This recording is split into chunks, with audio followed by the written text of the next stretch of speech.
I am Julian Voss Andreae. I am from Germany. I live in the United States now, and I'm a sculptor for the last 20 years. Before that, I did physics.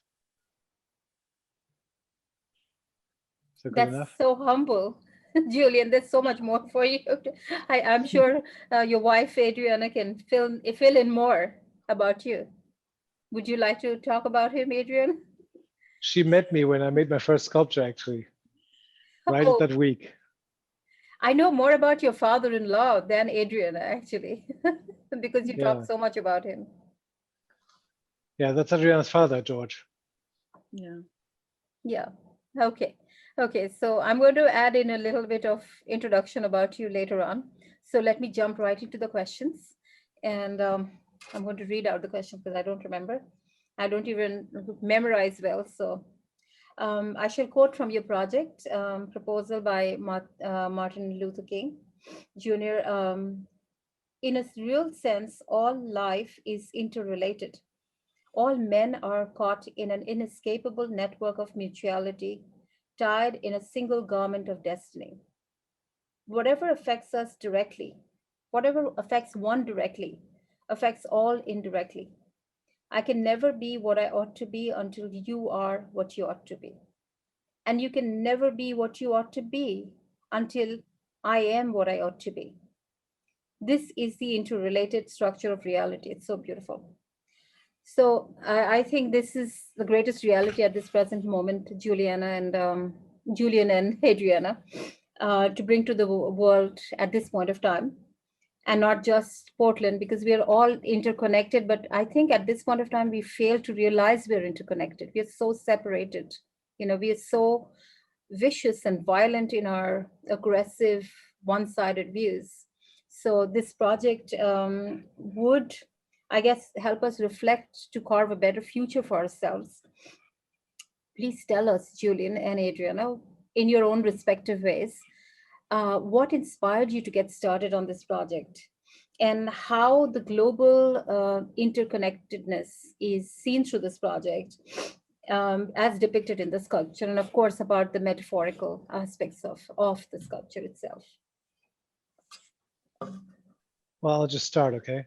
I mean, one thing is that, anyway, one of those features of quantum physics is that it has this holistic kind of feel to it, and also quality that actually you cannot say this thing ends here and the next thing starts there.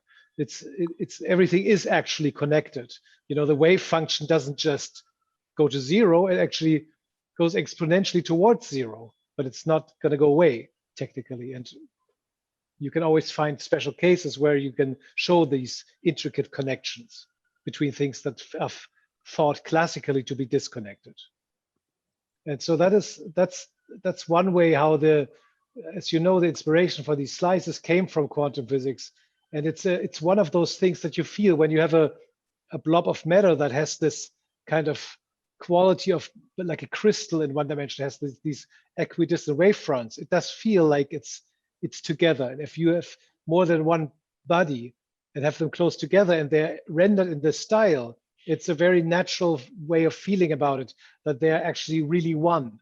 And in our case of the sculpture, we have these bodies kind of merging together, and then there are these heads and the individual facial features. You can pick up on them, but it feels like they are coming as manifestations out of one bigger whole, if you will. So that's one thing that intrigues me about that, the connection between those metaphors. And are those images from the installation at your back? I see those sketches at the back. No, this is actually a different project. That's also a group of people, but that's something I'm actually doing individual portraits of those four. They're children of a client, and we're making portrait busts that are being made out there, about 10 feet tall, very tall. But I want to also make, because I took some 3D scans of them together interacting, which are very cool. And I want to exactly do something along those lines, but I don't know what yet. And is this the first project that you and Adrian are working on publicly? This is, right? I didn't find anything online that you do that together. Is this the first one? And why don't you answer one? Then we can. Then Yes. It's more fair because I talk so much. No, it's good. yeah, it is the first project that we've closely collaborated on. Well, Like it's actually, she has collaborated before, but this time is the first time that she shows up as one of the authors. You know, so Yeah, before that, it was always in my name, but she had like an idea here or an insight there, or guided me in my thinking. So that's the first time it's official. yeah, I see in all your writings, in your articles, you always thank her, and you say in your articles that, you know, were it not for her, you wouldn't be so inspired. So I guess that she was always It's true, there. yeah. Yeah, Yeah, it's true. yeah, yeah. So what is how did the metaphor begin in your head? Like, how did you get into the whole concept? Like, you know, that I'm trying to get into your head, how you come about Yeah. to think like that, you know? I don't remember. We went there to the site. Hmm. So we looked at these concentric circles that are part of this layout of the park, which we felt And, was a beautiful idea. and we also And spoke with the where we got introduced and spoke with the community there, to understand where they're, you know, why they're pursuing this project, you know, this park, this whole social justice park, the first in the nation, is what we hear, that actually has the theme of social justice, um, in the middle of downtown Columbus, Ohio. And to sort of understand the history and the community behind it, and what their vision was for the park, and how this whole concept, you know, and so we could kind of form our ideas and vision for the sculpture for this park. Go on, Julian. Sorry to interrupt. are you still there, Ivana? Yeah, Because I yeah, saw yeah. you kind of fell down. Yeah, yeah, Okay. yeah. Yeah, my laptop just failed me a bit. Okay, I'm there. I'm there. Okay, so no, my question is, Yeah, we spoke with the people, yeah, and and we felt it was somehow, I seem to remember that we felt it would be really important to do something that's beyond the oneness, but more about the community, the group. So that was kind of, I think, at least for me, my guiding principle for approaching such a piece. okay, okay. And when you presented the project to them, what was their first reaction? Because it's very difficult to fathom, you know, what goes behind the project, and you know, it needs a lot of understanding. Like, I've been reading your articles for like 3-4 years now, and I don't understand quantum physics. My son studied quantum physics, you know, and so I don't understand. I have a very, very, very surface level understanding, which is very bad, and I know. But from whatever I've read of yours, of your works, you know, I have very surface level. So how do you explain to people, you know, how do they react or respond to your ideas, the merging of We quantum don't physics? talk a lot about details of quantum physics. I mean, we Okay. just, it's really very broad. You know, we say this has to do with that, and it's, you know, we can go into more detail, of course, every time, Yeah. but at the end of the day, it's not really important that there is a one-to-one analogy. It's not a science museum. You know, the point is that it makes sense, that makes sense on many levels, and that it's stuff that needs to come into the mainstream and that resonates. You know, and I think that's what we pretty much achieved here. That's beautifully said, Julian. I couldn't agree more that it should resonate, and not everything has to make sense, you know, theoretically, you know, so long as people can Right, and that's relate our with it. job as artists, that we have to, exactly, that we Yeah, have to yeah. kind of pick at the end of the day what makes sense, and that's what counts. Yeah, I remember when my son was like very young, and he had a quantum physics professor, and he told him, "Can you explain this, what Feynman said, the way Feynman said? You're explaining this in a very difficult way. So make it simple, you know, so Yeah, people can I'm sure he understand." was flattered, the physics teacher. They will love that. Yeah. Can you say like Feynman says it? Okay, so I'm going to also want to understand the relevance of the 6 people that you chose. I know you named them in the project, so if you could talk a little bit about them. The 6 people that Yeah, are, Adriana, why don't you do that? yeah. Um, yeah, sure. So actually, it's one of the other, reasons why we did a collaboration, in particular on our first collaboration on this project, is Julian, when he came across this this project as a which was a national competition for this commission. He went to me because I also work, and I've been in fighting for social and racial justice and climate justice for some time now, and so this was a particularly good match for having both of us work on it together. So the sculpture is, you know, depicts the people who actually worked together and were sort of leaders in a ballot. It was an initiative, a ballot initiative in Portland that I was involved with as well, and it was a real David and Goliath fight for this initiative, which was social, racial, and climate justice. And so we the ballot initiative, the social justice initiative, was the first BIPOC led and envisioned climate justice initiative in the country, and we managed to pass it despite, you know, sort of opposition from some of the largest billion-dollar corporations, and so so for us it was a metaphor. It was a metaphor. It was a perfect metaphor on many levels. Yeah, it's beautiful. I'll jump into the next question.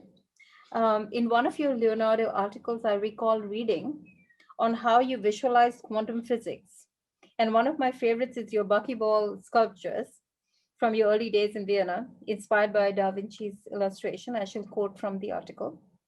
A sculptural object occupying a considerable volume of space while consisting of comparatively little material is an apt metaphor for the ephemeral nature of the quantum object.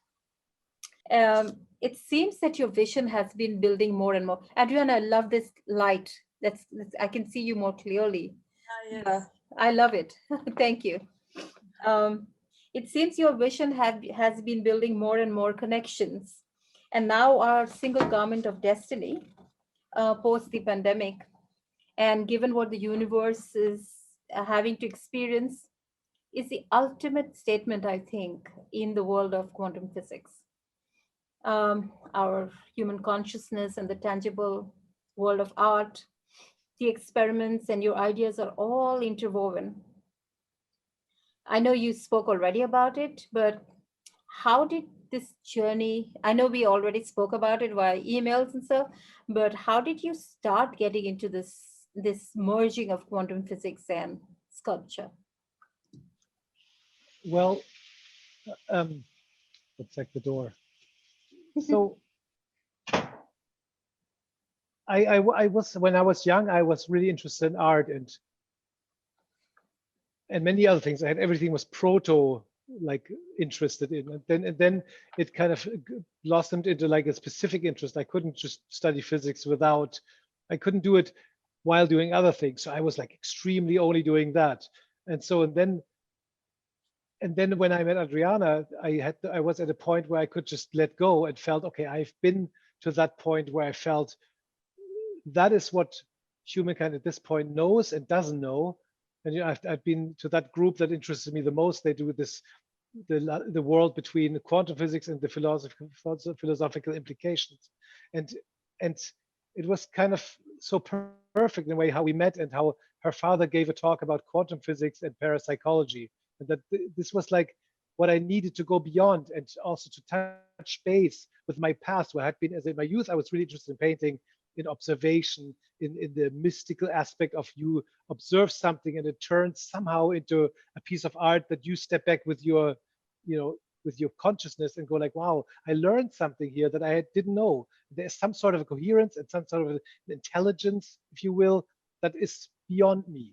And so I felt this is the next step to kind of go towards that more. And in a way it comes, I don't want to say full circle, but it closes another loop in a way, you know.